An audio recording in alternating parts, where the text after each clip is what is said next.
Welcome to Plot Twist Radio, the show where creativity, storytelling, and the unpredictable path of the creative life all collide. I'm your host, Erin Egnatz. Hey everyone, and welcome back to Plot Twist Radio, the podcast where every story takes an unexpected turn. Today's guest is someone who truly embodies what it means to live as a creative, on every level. I'm joined by Jessica Richmond, a Los Angeles-based writer, actor, and producer, and the founder of Genius Pills Media.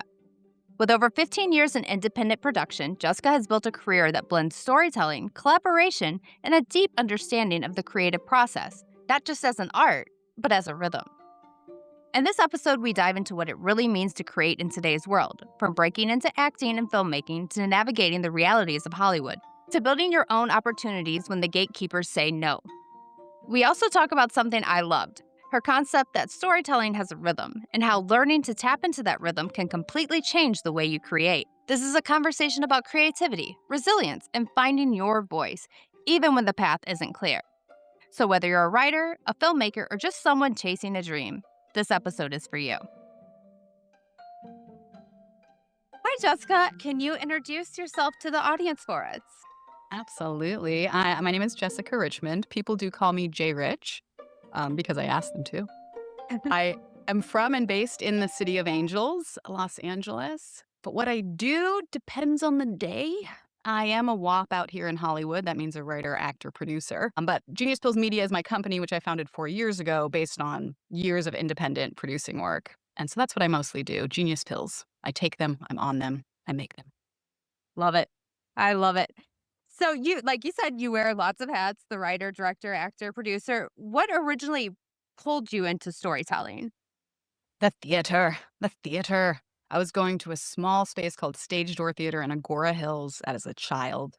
And I very much ascribe to Grotowski's quote that the theater is for those for whom the church is not enough. I found the theater to be the place where things made sense the most.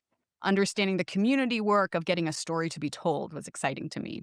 Performing was exciting, but my passion for production did come from being in and around Hollywood, where it is the status quo to have a day on set. So your background includes, like you said, theater training. How did theater shape your storytelling?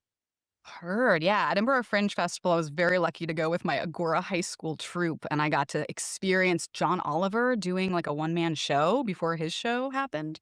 It was great. Any place that has a prescribed way of creating story, I find very valuable. I sort of collect codes, if you will. But how does it influence storytelling now? Well, today, after this, I'm going to set for a short I'm directing, I'm very excited about, and it's going to be a very theatrical day. 5 women in glam costumes on a standing set. I've had great meetings with the DP, but truly, I'm producing theater. We're just recording it, is how I feel. Beautiful. I love that. My daughter, she wants to be an actress. That's her thing. And I am not an actress. Could not do it to save my life. Always enjoyed it. Could not do it. She was wondering, and she actually asked me to ask this question. How do you go about getting into acting? How do you get into acting? You know, interesting. There's a quote from a play I love that you can't just walk up and down your room being an actor. Someone has to sort of invite you into the space. But that means as an actor, you're constantly tap dancing, kind of saying, hey, look at me, I can do the thing. I think that there's many journeys into the business of it. Obviously, we're hopeful for a new Hollywood out here where there's ways for those who are just stepping in to get non-union work that might lead to a larger career. But I would say the theater is the way in. Find yourself as an actor, being able to dominate a stage first, and then the rest is a business to learn, you know? Yes. I've heard that. I have friends that are actors, and they all prefer the stage. They really do. They always go back to it. It doesn't matter how much success they have on TV or movies or whatever. They always want to go back to the stage. So that's what I tell her too, but she doesn't take my word for it, but she'll take yours. Well, that's very kind, generous. I would say also immersive work is still an interesting avenue for actors. I got paid well before I got paid well in production. I got paid well to design immersive experiences for places like Soho House or HBO, to do promos for the shows they have. And getting people to gather, the art of that is a whole other thing to remember when you're an actor. You're reminding people that it's important to gather, you know? Oh, yeah, absolutely. So, one thing that really fascinated me about your process is your idea that stories have rhythm. Can you explain kind of what that means a little bit? Hmm. I mean, the creation process certainly has a rhythm, the creation of story. I have 3 shorts with Genius Pulls Media. They're all genre bent, if you will. We have a sci-fi that's more like reality now. We have a horror that's not really scary. And we're doing a comedy, a rom-com that's not really romantic. This process to get there has been about being a collage artist. I sort of collect the things I see and put in new combos to create something new. What was your question? Sorry, I got lost in my creative No, you're fine. Rhythm. There we go. Had to remember it too. Yeah. Well, so the rhythm of collaging before a project gets into production stage is figuring out how to switch quickly from life and the demands of, I work as an accountant to make money sometimes. I do a bunch of other things. And in order to switch from that brain into the creative flow, there's a rhythm to getting into it. But once tapping in and out becomes easy, it's like tap dancing, you know, you can move. The actual storytelling for the audience is a whole other rhythm, post-production. Because then you gather all the ingredients in production, that has its own rhythm. And the rhythm of post is a lot about surrender, trust, and trying to clean your brain out to see the story for the first time. So all those rhythms to me depend on like concrete physical practices that I do with my body, somatic things, if you will, in order to switch, in order to come back to hearing the story, seeing the story that started as a seed and then seeing it grow to bloom. It's like constantly it's like getting on a train, I guess, that's already moving is what it feels like. The train's sort of moving and I'm just getting on to help direct it. Yeah. I like that. And it relates to me too, because as an author, I also go through the post production phase where, the editing, where what my story started off with is quite different from what it ends up being. But it's like where the magic happens because that's when you narrow it down and evolve. And the rhythm, like you were talking about, that's something I haven't caught yet. I need to work on that. Have you ever had a story come out, you've seen the final product and go, wait, that's not what I thought I was writing? Does that ever happen to you?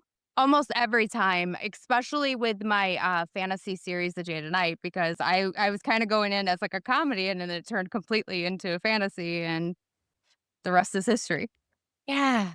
Interesting. The contrasts we find when we're looking for one kind of contrast, we find another. Isn't that funny? So you talked about building a sonic map for your stories. Is there a song that completely changed the direction of a project while you're writing it? Oh, fascinating. Well, ooh, I don't know if I can say this yet because the deal's not done. This current project has an amazing credit song. I know. Rewind that. For Hystericus, we found an incredible song on Epidemic Sound that we use in one portion of the film. We were hell bent on making a cover of it with an artist. And thanks to Peyton, my collaborator on that, we found one. And now this horror film ends with this really like upbeat, feel good, odd cover of a song that doesn't have clear lyrics. And that whole process of getting that song to be the landing, if you will, helped us clarify what we're saying with Hystericus, which is about perception and the unknown and spoilers about menstruation, which is not really that scary. True. Yeah. So true. So where did the name come for that? Hystericus? Yes. Interesting. It started as pistillate, which is what the phase of a flower in bloom is, the pistillate phase. But in the process of development, like we have old decks that say pistillate, we looked up more about hysteria and what we're talking about. Hystericus came to be. We sort of have a cottagecore production design. So something about the old-timey word of icus sounded correct. Hystericus. Yeah. I like that. I was curious about that when I was reading about the film. I was like, where did that come from? That sounds really creative. So Definitely a surrender and the rhythm of pre-production.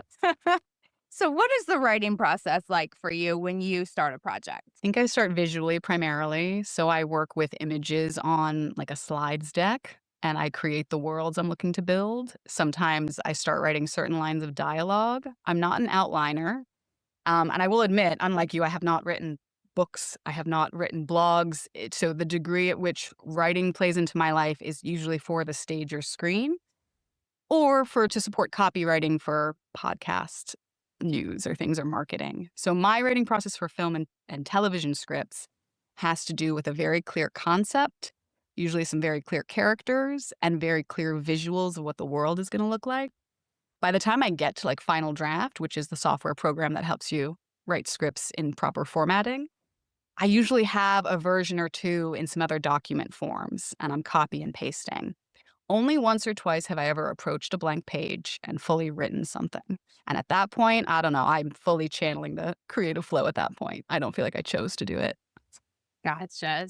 So, is there a particular genre you like to write more than others? Like, I prefer comedy or fantasy. I do not like to write like biographical or I'm also a professor. I hate writing academic writing. So, Oh my gosh. Okay. Well, so this makes me think of two things. I work somewhat in the medical field. I'm not a medical professional, but I support those with menstrual conditions. I've done that in menstrual advocacy for the past 5 years with a podcast called Flow, straight talk about extreme periods. That writing process certainly different than stand up. I also do stand up comedy. That's definitely personal material I take out, try to rhythmically make a little thing with, and then share with the world. But I mean, in all of those, it all feels personal. I don't know how you feel about that academically. Even when going to the medical space, it feels personal to take time to put ink on page or digital ink on blank white screen.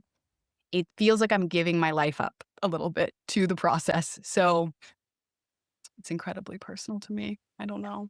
yeah, I agree. I know what you're talking about, especially with the academic writing, because I feel like it's taking part of my soul. Because it may be a topic that I may not be actually interested in. Where my creative writing, I can channel myself through these characters, and it's kind of therapeutic in a way. But academic writing, you have to stay with the academics, so you don't get bullied by your professional. And honestly, and then you're kind of like agreeing with the institutions that Yeah. maybe personally don't agree with, but I'm trying to write in tune with them. And so something feels a little bit like code switching sometimes. Yes, absolutely. So tell me about your stand-up comedy. Yeah, there is nothing I get more nervous about. I sort of force myself to do it as it's like if you lift really heavy weights, then later when you have to just lift a bag, it's easier. So I did it about 10 years ago without knowing what I was doing. And then I went to some classes and workshops to sort of understand a process that I could relate to. But what is stand up if not us learning to be comfortable with what we're uncomfortable with, giving a permission slip to others to laugh at things that we might feel too shameful about? And so the work of writing in that is not just like, look a joke, but how can I alleviate the tension in the room, bringing up the tension I might have in my own life? And it's therapeutic. That's therapeutic in its own way. Yeah. That I would say that would scare me to death. It would scare me to death. As an introvert, I would just hide. That's another thing. I like to be funny. I think I'm funny. I'm probably not, but I think I am. But I don't know if I could do that. But I could tell just by talking to you that you have like a good stage presence and you're very funny. So I'm sure you're a hit. But can you tell I'm very nervous? That's the question. No. And that is why you're good at what you do. You're too kind. You're too kind. So you're also the founder of Genius Pills, as we were talking about, which develops original narrative content and supports productions in Los Angeles. What inspired you to create the company? And the fact that we live in capitalism, unfortunately, which I don't agree with, but to survive in it, having a company was really about creating a sustainable model by which I could create my own creative work. And not just my own, but the collective of creatives around me, right? To give fuel to the fire and space to create that. So the client work I do as a company is what fuels all of the creative work. We do things like help with physical production for video game trailers. You've seen a lot of our work for Pokemon Go. You've seen some of our work for e-commerce, some kind of e-commerce work we've done. We're actually at a new phase I'd love to share. We just got a fiscal sponsorship with New Hollywood, an incredible organization also dedicated to the new version of things where there's certain standard working conditions, even on non-union sets. As a non-union indie production company with their fiscal sponsor, we're now going to pursue some other ways to fundraise for our projects. And our projects aren't just narrative now. We have 2 documentaries. One is really sweet. It's about first-timers, an elder senior community home that does an annual fashion show. So some folks are at 80 getting their makeup done for the first time or walking that catwalk at 100. And then we have a project called the PBAC, which is to support menstrual education through a diagnostic tool that hematologists developed in the 90s called the Pictorial Blood Assessment Chart. So we're very excited, to like move into client work sustaining creative and then fundraising through New Hollywood, sustaining some educational entertainment that we're working to create. That is wonderful. Congratulations. Thank you. Thank you. Thank you to New Hollywood for founding what they do. That is incredible. So, you've worked in production for about 15 years. What are some of the biggest lessons you've learned about independent filmmaking? Woo! How much time do we have? Oh, much as you need. Let's hear it. I will just say I started as a script supervisor. When I took that job from a friend who was making his first indie feature, he told me what roles he was looking to fill. And I was like, yeah, script soupy, no problem. And then I went and watched a bunch of YouTube videos about what that is.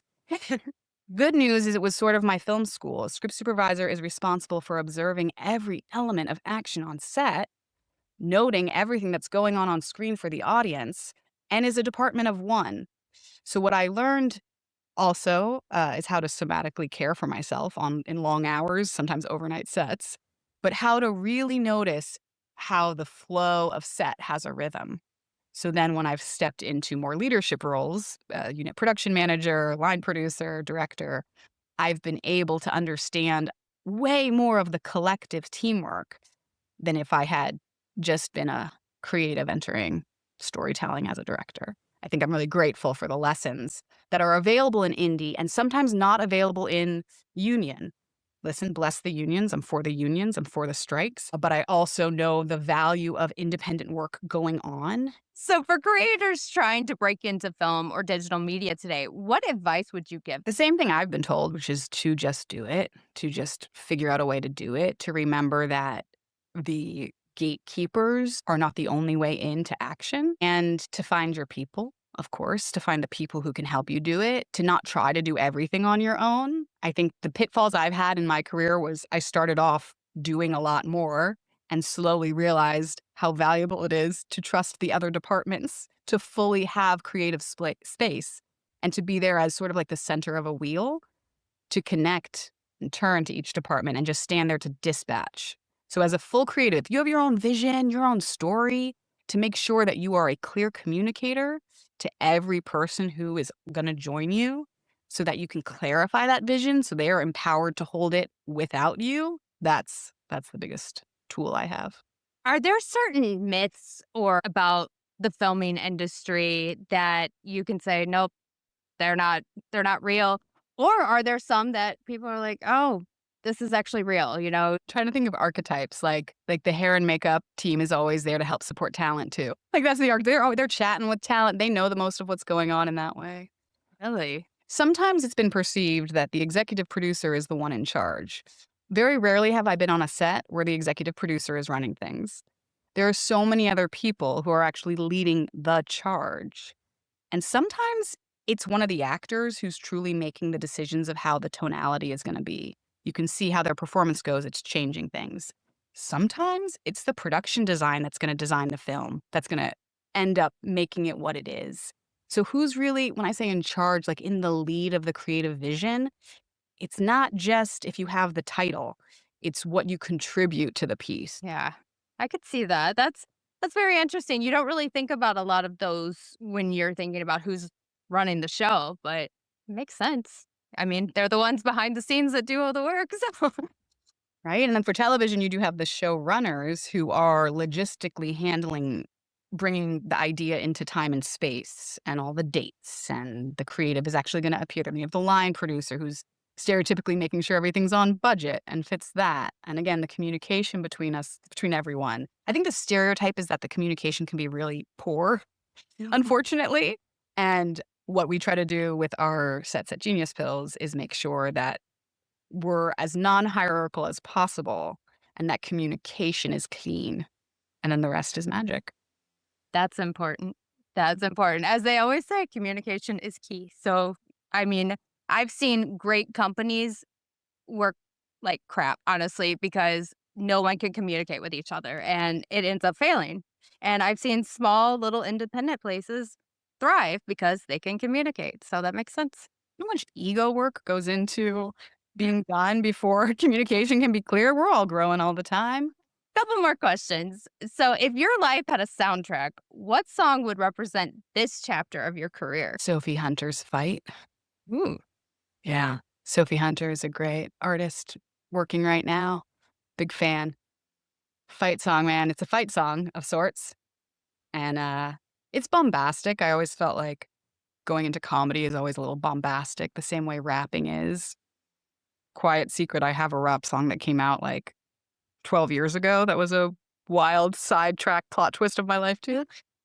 And I felt the same way. You're just getting there and being like, yeah, me. And again, to be egoless and yet that confident, egoless in the art and yet confident enough to take up space. Sophie Hunter knows where it's at.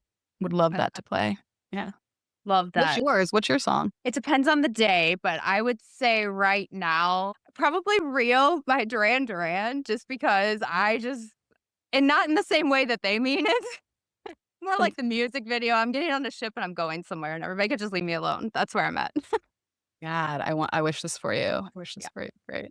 Got to Okay. make it happen. So But you're coming to LA soon. We're gonna make it happen. I'm coming. I am coming. As soon as baseball season starts, I'll be out there. That's great. Okay. Do you bring the whole family? Or do you just come if you come see the Dodgers? It'll probably just be me.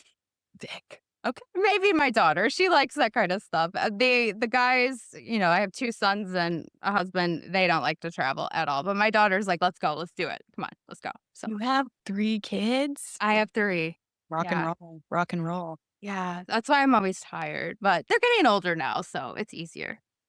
Sure. Well done. Well done. A lot of the work done with my theater company, the Hall of Theater, supports birth stories. I have not given birth, but I have heard the horror stories as well as joyful home birth stories through working on the womb series that we have as the Hall of Theater. And yeah, bravo. The epic warrior journey that any birthing person goes through, even when it goes to the best circumstances, is otherworldly. It's mystical. It's wild. Yeah. It is. It's a wild ride. And I wouldn't change it, but I don't think I could ever do it again. They say you've had 3, so you did it, but like you did it once, you're like, that's crazy. I'll do it again. Yeah. Yeah. But now that 10 years have passed, I look back and I'm Okay. like, how did I do that? So what projects or ideas are you most excited about right now for yourself? Well, I am very excited with New Hollywood's support that we have the PBAC project going on, which we did not invent the PBAC chart, but we're going to help propagate it. We do have a feature version of a story that's based on Hystericus, which I would be excited about getting to make. And listening to your podcasts over the last couple of weeks, I've been inspired to get back to the form of writing on a page. I have one sci-fi novel that has to get out of me before I die. So I'm excited to dive into that process. I love it. I love writing stories, even if people don't end up seeing half the stories that I write. It's just fun to get it out. It's like once you feel it, you need to get it out. So I know what you're talking about with the sci-fi, and I hope that you do get it out and come to Phantom Publishing. I'd love to hear more. I listened to your episode that talked about querying, and I mean that post and marketing process of book writing. I'm a newbie. I'm a child. It's amazing that you've done it, that you've explored it, and that you're now, rocking it. That's that level of producing we so need. While books are being banned, please keep the written word happening without Yes. interference. Yeah. Absolutely, absolutely. But you'll do great. You'll do great. The querying process, it sucks, but No, I'm no stranger to rejection. It's certainly part of the statistical game of any win. Yeah. sure thing. And I mean, you're in Hollywood, so Oh yeah. Yeah, I will say when I was acting, I got one guest star role right before the writer's strike in 2008, and I was like, yeah, I'm acting. Then that happened. I ended up going on the road with a band, but I never looked like CW enough. Do you know what I mean? I was always a little, and like being odd now is a little bit more in, but I was at the time, Hollywood definitely told me I wasn't gonna be acting in my 20s. good old Hollywood. Okay. That's all You're right. awesome. Other things to do. I had other things to do. Yeah. I'm acting in my 40s. What do you want? So finally, if you could give one piece of advice to anyone that's chasing a creative dream, no matter what it is, what would be your advice to them? Fight fascism. Like, protect your mental autonomy. Remember that the world will give you plenty of reasons to stop pressing forward, but the world was developed by the world as it is, society as is, was not developed with the greatest intentions. So we have to create something new, and that means there's a lot of fighting on the foregrounds of creative work. Just fight, just keep it going, just do it, just do it. Yeah. I agree. So where can the audience find you? www.geniuspills.com has all the info you need, at geniuspills on Instagram, or jrich.online if you want to hear more about me. Awesome. Thank you. And I'll make sure that's in the show notes. Thank you so much. Erin, thank you. This is truly a joy. Thank you for holding space and yeah, getting to time to chat with you as another creative who's doing incredible things beyond what I can even fathom. Oh, I gosh. appreciate feeling like I'm in a place where I'm in this community with you. Again, it's taken at least 15 years to get here. So yeah, thanks for having me on. Absolutely. I'm right behind you. I'm about to turn 40 this year, and I'm like, okay, I finally found what I'm supposed to do in life. Better late than never. That's rocking. That's the time. I always figure, 20s you're like a freshman, 30s you're like a sophomore, 40s you're like a junior, 50s you're a senior and you have to think about what happens next. But 40s, man, I think that's the key. I think the Yeah. 40s is the key. I'm gonna rock it. Or at least I'm gonna drink a lot and get through it. One of the two, but I'm excited. It's a new lease on life. That's what I'm telling myself anyway. Well, Jessica, thank you so much for such an honest, inspiring, and real conversation. I think one of the biggest takeaways from this episode is the idea that creativity isn't just inspiration, it's practice, rhythm, and showing up again and again, even when it's hard or uncertain or messy. And I love what she said about just doing the thing, because at the end of the day, that's what separates people who dream from people who create. If you want to learn more about Jessica and her work, you can check out Genius Pills Media at geniuspills.com or find her online and Instagram at Genius Pills. And of course, I'll have all of that linked in the show notes. And if you enjoyed this episode, don't forget to follow Plot Twist Radio. Leave a review and share it with someone who needs a little push to keep going. Because every creative journey has its ups and downs. And sometimes the biggest breakthroughs come right after the hardest moments hit. Until next time, keep creating, keep pushing forward, and keep embracing your own plot twist.